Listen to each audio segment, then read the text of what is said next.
Okay, point number 5માં શું કીધું છે? Reduction in the total number of members.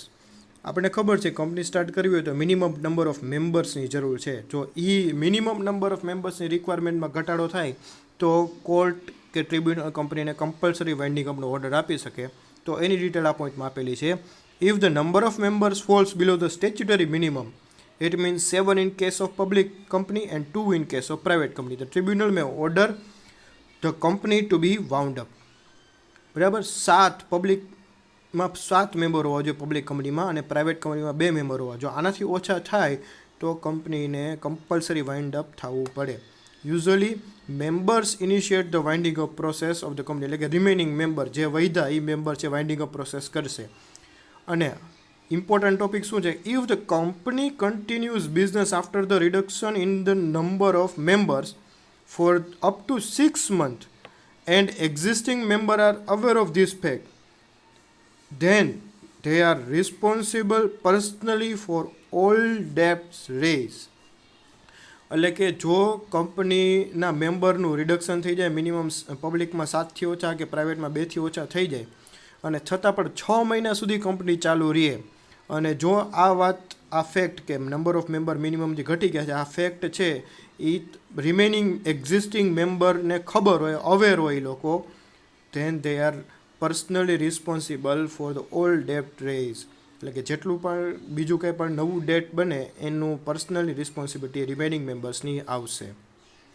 બરાબર, તો આ એક બહુ ઇમ્પોર્ટન્ટ ટોપિક હતો આ પોઈન્ટની અંદર. નેક્સ્ટ પોઈન્ટ છે point number 6, the sovereignty and integrity of India.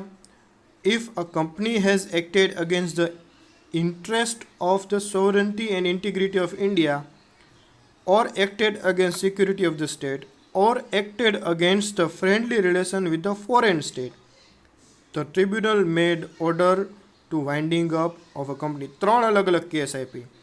કંપનીના એક્ટમાં ક્વેશ્ચન માર્ક ઉભો કર્યો. If company has acted against interest of the sovereignty and integrity of the company. Sovereignty એટલે કે હાઈએસ્ટ ઓથોરિટી, સુપ્રીમ કોર્ટ છે, central government છે, આના ઇન્ટરેસ્ટની opposite against work કરે. બરાબર, ઇન્ટિગ્રિટી ઓફ ઇન્ડિયાની અગેન્સ્ટ વર્ક કરે તો આ કેસ નંબર 1. કેસ નંબર 2માં શું આપેલું? Acted against security of the state. State એટલે કે અહીંયા કન્ટ્રીના ફોર્મમાં લીધું છે. Or acted against the security of the state, કે કન્ટ્રીની સિક્યુરિટી ઉપર કંઈક ખતરો ઊભો થાય એ રીતના એની સિક્યુરિટીની અગેન્સ્ટમાં વર્ક કરેલું હોય. ઓર ત્રીજો કેસ આપેલો છે acted against the friendly relation with the foreign state. કંપનીએ કંઈક એવું કામ કર્યું છે કે જે આપણા બીજા કોઈ ફોરેન કન્ટ્રીના રિલેશન, સારા રિલેશનને ખરાબ કરી શકે એમ છે, એવું કામ કોઈ કંપની કરે તો આ 3 કેસીસમાં tribunal may order to wind up of a company. બરાબર, 3 case. If company acted against interest of sovereignty and integrity of India, acted against security of state, acted against friendly relation with the foreign state. આ 3 કેસમાં કંપનીને compulsory winding અપનો order મળ્યા. Okay, આ 6માંથી એકેય case નથી. 7મો case છે ને એ સૌથી ઓપન કેસ છે, સૌથી વાઇડ કેસ છે. જસ્ટ એન્ડ ઇક્વિટેબલ રીઝન, એટલે કે કોર્ટને જ્યાં યોગ્ય લાગે ને એવું ઇક્વિટેબલ, એવું વ્યાજબી રીઝન કોઈ પણ હોઈ શકે, જેના કારણે કોર્ટ આ ઉપરના 6 કેટેગરીમાં ન આવતું હોય તો પણ એ કંપનીને કમ્પલસરી વાઇન્ડ અપ કરી શકે. એટલે જો આ એક્સપ્લેન શું કર્યું? The tribunal has wide powers on the ground of just and equitable reasons to winding up. બરાબર, એટલે ટ્રિબ્યુનલ પાસે, કોર્ટ પાસે બહુ વધારે પડતા પાવર છે આ 7મા કેસની અંદર. તો એ કઈ રીતનું છે? તો ટ્રિબ્યુનલ મેં order winding up the following reason, એટલે કે આ વાઇડ પાવર્સ જે છે, ઘણા બધા પાવર્સ છે, એમાંથી 5 અહીંયા આપેલા છે આપણને. If there is a total deadlock and management of the company is not possible. Deadlock એટલે કે કોઈ પણ પ્રકારનો ગ્રોથ નથી, કોઈ પણ ફ્યુચર નથી.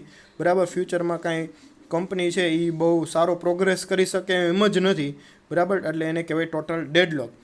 તો આવા કેસમાં કંપનીનું મેનેજમેન્ટ પોસિબલ ન થાય તો કંપનીને બંધ કરી શકે કોર્ટ. સેકન્ડ, ધ સબસ્ટાર્ટમ, એટલે કે મેઇન બેઝિક પર્પઝ, મેમોરેન્ડમનો જે મેઇન ઓબ્જેક્ટ ક્લોઝમાં જે મેઇન પર્પઝ આપેલો છે, has been lost due to any reason.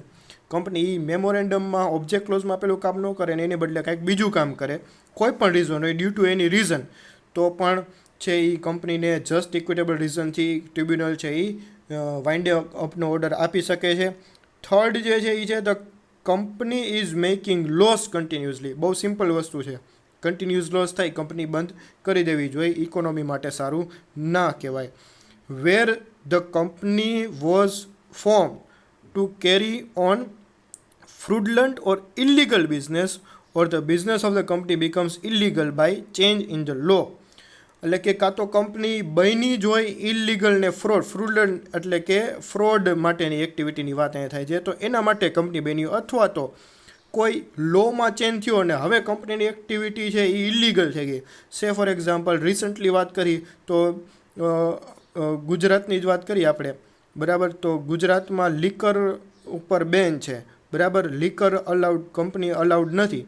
તો પહેલાં જ્યારે આ રૂલ નહોતો ત્યારે કોઈ કંપની ગુજરાતમાં લીકર બનાવતી હોય, પછી જ્યારે કંપની એક્ટમાં આવું કાંઈ ઇલીગલિટી મેન્શન કરેલી નથી, પણ ગુજરાત સ્ટેટ ગવર્મેન્ટે એવો લો પાસ કર્યો કે ગુજરાતમાં હવેથી લીકર છે એ પ્રોહિબિટેડ છે, બેન છે. તો આવા કેસમાં હવે એ બધી કંપની પણ ઇલીગલ થઈ ગઈ, જે પહેલાં ગુજરાતમાં લીગલી લીકરનો બિઝનેસ કરતી, હવે એ ઇલીગલ થઈ ગયું છે. અને લાસ્ટ પોઈન્ટ આપ્યો છે, if operations are done on minority in a company. એટલે કે ઓકે, અહીંયા ઓપરેશન્સનો સ્પેલિંગ ખોટો આપ્યો છે ટેક્સ્ટબુકની અંદર. એ સ્પેલિંગ પણ આપણે ટેક્સ્ટબુકમાં પણ તમે મેન્શન કરી લેજો પ્રોપર ઓપરેશન્સનો જે સાચો સ્પેલિંગ આવે છે એ. Okay, if operations are done on minority in a company, એટલે કે માઇનોરિટી કેસ અહીંયા કીધો છે કે જે શેર હોલ્ડરના પોઈન્ટ ઓફ વ્યૂથી, કે એવા શેર હોલ્ડર્સ કે જેની પાસે નાના શેર હોલ્ડર્સની વાત થાય કે જેની પાસે ઓછી અમાઉન્ટના શેર છે, તો આ બધા શેર હોલ્ડર્સ છે એ પોતાનું જે કંઈ પણ હોલ્ટ છે એ કંપની ઉપર નથી હોતો. જે મોટા શેર હોલ્ડર છે એનો જ કંપની ઉપર હોલ્ટ હોય છે. તો આવા કેસમાં જે નાના શેર હોલ્ડરને કાંઈ પ્રોબ્લેમ થતો હોય તો આવા કેસમાં કોર્ટ છે, ટ્રિબ્યુનલ છે, એ જસ્ટ ઇક્વિટેબલ રીઝનથી કંપનીને બંધ કરવાનો ઓર્ડર આપી શકે છે. તો આ 7 પોઈન્ટ આપણે ભણ્યા. 7 પોઈન્ટ પાછા છે, ફટાફટ આપણે એકવાર રિવાઇઝ કરી લઈએ. Point number 1, company unable to pay its debt. Point number 2, by special resolution. Point number 3, statutory meeting and report of company. Point number 4, incorporation certificate.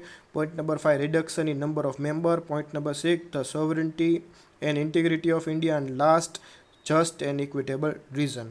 આ 7 પોઈન્ટ છે એ આપણને કમ્પલસરી વાઇન્ડિંગ અપના ગ્રાઉન્ડ આપ્યા છે. આ 7માંથી કોઈ પણ કેસમાં કંપનીને બંધ કરવાનો ઓર્ડર, વાઇન્ડ અપનો ઓર્ડર કોર્ટ કરી શકે છે. એમાં કોઈ પણ ક્વેશ્ચન ઊભો કરી શકે નહીં.